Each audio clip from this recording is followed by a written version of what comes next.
Hello ladies and gentlemen, welcome to StarCraft 2. This is a 1 versus 1 wrong tab again, brought to you by Icelian. I'm going to be casting a game between Liquid Sheth and SCD's Korlith.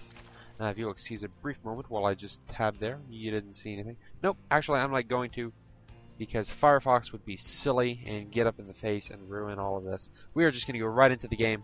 SCD Korlith, I will say off the bat, I do not know who this person is. Obviously, blue Terran player, spawning on the right-hand side of Metalopolis. Opposite position for him is going to be our red player, Liquid Sheth. Now, I've done some Sheth games in the past. He tin-pooled in those games, spoiler alert, and it was kind of silly. Usually you'll see Sheth play a whole lot of macro, and in fact, his saying is macro and manner, because he loves his macro play. And tin-pools, well, they're really not entirely macro-focused. However, SCD Korlith already saying, alright, I know what's happened recently. I've been watching Icelian's cast. I know what Sheth does. I'm going to start dropping off a wall off. Now this is after the recent patch. This is 1.4.2. Though most of the big changes were upgrade changes for our Protoss. This doesn't affect the game, or at least not this game. The SCD Korlith will be affected by his EMP range being nerfed. His radius was a 2 range. It's now down to 1.5. Well, Icelian, how could that make a big difference? I mean, ghosts aren't going to be EMPing shields off of Zerg. No, but ghosts have been used recently for infestors and EMPing the energy off of them there. We can see Sheth going a standard. Spawning, or not spawning, well, hatch first. I am just tripping over myself today. And Korlith not going to be going for any 2-rack sort of play. Probably knows that his opponent at the very least is not close melee, which is what favors the 2-racks the most. And he did scout. You can see if you check on the minimap right here, follow the cursor, how all of this is super dark over here. But over here it's not so dark. That means that SCD Korlith ran an SCV along this area to try to catch. If Sheth had spawned over here, Sheth would have immediately sent an Overlord over here, and the SCV would have seen that and known it. Now, just from that little thing, from, at a standard timing, checking to see if an Overlord was flying and didn't see it, he already knows his opponent is cross position. He knows that he can't 2-rack him pretty effectively. He goes ahead and goes for the refineries. My computer just slows down. Marine gonna come out here and shoo away this drone. Shoo, shoo, shoo. Fluff highway. Now, for those that don't know Sheth, I said that I've cast some games of his before. He's saying, oh, even as I say it, here comes the bunker. The Marine is so far off, though. Sheth, he's not even really pulling a ton of drones because he knows right where the Marine is or was. And it's not too bad. He's got 4 Zerglings on the way out. He's got a queen from each hatchery. He'll be fine. Nothing wrong here. And in fact, this SCV, just on his own, not going to be allowed to come anywhere near. Marine's going to come over and be like, ha! I can shoot you guys now, and more drones being pulled, and Zerglings being spawned, and that's going to be the end of that. Maybe get a Marine killed. Marine might kill 1 Zergling if he were to micro before the Zergling was regenerating so much health. That's going to be that. No biggie, no worries, no huge loss on either side. Korlith probably just did it to put up some early pressure, just to try to force his opponent to make more Zerglings than he may have wanted to otherwise.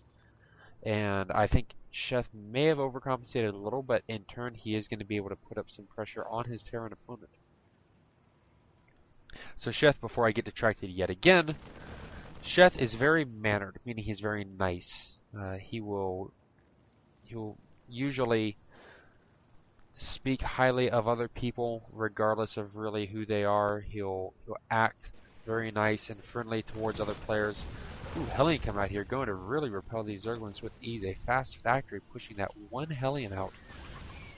That really shuts down any Zerg play, and I have to say, I kind of like that. So Sheth, often called a manner bear because he's been described as a big, huggable teddy bear. He is a larger fellow might be the politically correct way to put it. More Zerglings here just gonna get thrown away. I guess they're being used to scout. He's trying to find the timing on if there's an expansion coming, but really the command center is not even halfway through yet. Oh, and almost could have gotten up that ramp if he just had speed that little bit sooner. Alas, no luck for him. As we move in, one spine crawler. I always like this, a simple, safe play. You can always overcompensate on drones in a Banshee being produced out of this starport. We probably missed it with I'm sure the factory dropped the tech lab, and then as soon as the starport was made, just swapped right over. 2 barracks going to follow up this Banshee play, so we're going to see some air pressure that goes into standard marine tank. Nothing out of the ordinary there. Hellion, almost. 10, 5, dead. As he goes down as well. Checking the income tab, 36 drones to 25 SCVs. These SCVs wanting to pick it up a bit more. In fact, it's a little surprising that he's still only running off of 1 gas. He's somewhat supplying an economy. We have a second Banshee on the way. Evolution chamber is going down. I'm not sure if Sheth was able to spot this Banshee. We'll know by if he drops spore crawlers as soon as the chamber finishes. Really, it is a little surprising that this Vespene geyser has not had a refinery built over it. I guess a very large Hellion and Marine play just says, well, I don't need a ton of gas. And that's what he's opening up with. The Zergling bounding forward, going to go scout, try to find what he can. SCV right here, maybe just trying to spot something, I'm not sure. But Banshee number 1 is on the way over. I do not see spore crawlers, although we do have a second queen. And Carapace 1 is on the way. Banshee number 2 flying across the map, and it might get spotted. It will get spotted if it hasn't been spotted before. It is now, but it doesn't matter. The other one is in here as the second gas goes down for Sheth's main. As does the spore crawler, the queens move over to start defending. Good reading by Sheth, and though this Banshee will go out with 4 kills, being pretty cost effective. Oh, I know, the SCV is here to repair. Of course. That makes sense. That's pretty good then. Very, very quick downtime, very low downtime.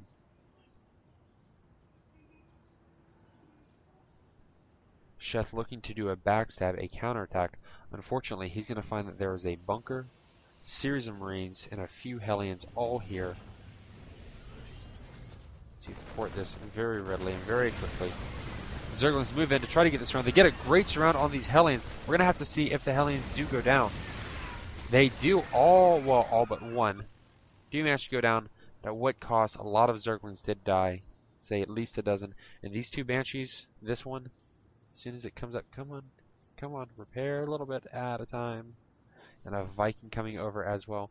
Viking actually is moving in. It's going to be looking for the spotting overlords all the way over here. He really wants to take out whatever overlords he can.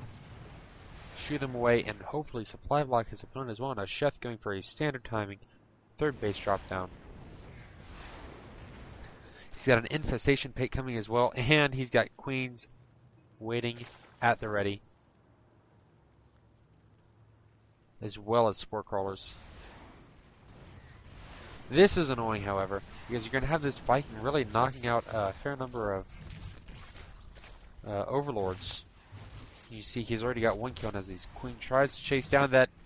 Oh, Banshee could go down just 1 more hit. Ah, so close. Another massive Zerglings. My computer's slowing down a little bit. The processor just not able to keep up. I need to wake up my computer a little bit more before all this happens. Cluster of Zerglings going to be trying to move in. They could do a run by if they were able to go and see this. Fortunately, they don't.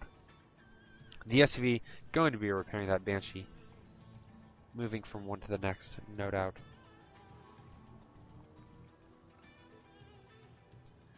Heavy drone transfer to saturate the 3rd. We can see 61 drones to 48 SCVs.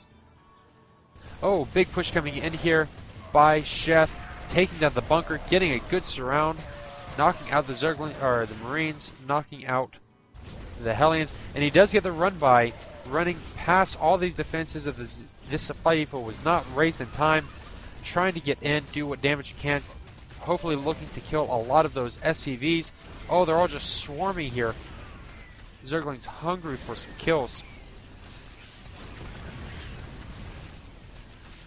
And really, there's not a whole lot of anything that can kill these. I mean, he's got some Marines here, but as far as the unit count goes, he's got 2 Banshees and a Viking, and that's it. 2 Marines are out on the field. They're going to get taken out quickly as they spawn. And it looks like Korlith is in a very, very bad position right now. Zergling's just going to come right back in here. These SCVs need to turn around and start attacking. They can't run. This mass of SCVs could take on the Zerglings if they turned around and attacked, or at least whittle down the defenses enough. There they go. You can see now they're all dying. No, Korlith, don't run. You can do it. Take it. Take them all. Viking nearly dying as it manages to lift up in time and fly away, but the Marines falling very quickly. Korlith needs to just take his SCVs and turn around and kill these Zerglings. There's no reason. Banshee's finally being pulled back in. There's no I mean, his SCVs would take losses, but they're losing so much mining time, running back and forth. The Zergling attack finally repelled. 4th base goes down for Sheth, and he is just like, well, okay, 66 to 40 harvesters it is then. Drone count getting exceptionally high as he's mining from both of these gases. Pathogen glands did finish, so these infestors are spawning out with a much higher amount of energy, and most notably they can fungal straight out of their spawn. And another Zergling push ready to come in, now supplemented by infestors. This is going to be the killing blow. This really is. I mean, he's got the SCVs up here, and he's got, 7 Marines. 9 Marines now. So we're up to 12 Marines on the field, 2 Banshees. The Banshees will get taken out by the fungals. Maybe some infested Terrans. These infestors just waddling on down. Waddle, waddle, waddle, waddle, waddle, waddle. 1-1 upgrades for Sheth. Nothing excessive. And he comes right in. Going straight up for the top. Fungal growth landing on all these Marines. A second going to go down here. There it is. And they're just going to pop. Some Zerglings being pulled over here. Yeah, and Korlith just GG's. That was just too much for him. Sheth, well, I wouldn't say that it was Sheth's win so much as Korlith's loss. Really, when you have all of these SCVs plus these SCVs, you have 2 little tabs of SCVs, or a tab and a half, and you only have not even 2. I mean, he had maybe 16 Zerglings. And you're sitting on 40 SCVs. Yes, you're going to take SCV losses. That's going to happen, no doubt. But you need to get those SCVs killing, you need to get them killing the Zerglings, because you're losing. Otherwise, if they're just running, they're losing mining time. You're taking deaths anyway. You're spending money on units that are being produced out of here that just end up dying right away. That's not cost effective. And even though these Banshees did make it back in time, I mean, 15 kills, 8 kills, they made it back here in time to do the attack. Or the defense against the attack. It had been so long that Sheth was able to easily, happily macro up, knowing that he wasn't going to be attacked at all. So we see Liquid Sheth showing some very good macro play, some great attack play, but mostly Korlith just really needing to pull those SCVs into an attack mode. I mean, it's very possible, and there's no reason not to use your workers to attack. It feels awkward sometimes, feels wrong, but it's very, very plausible, and it should be used in dire, desperate situations as that was. So this has been Icelian, bringing you another 1 vs. 1 TVZ StarCraft 2. I'm going to be moving on into the next game, and I will see you there.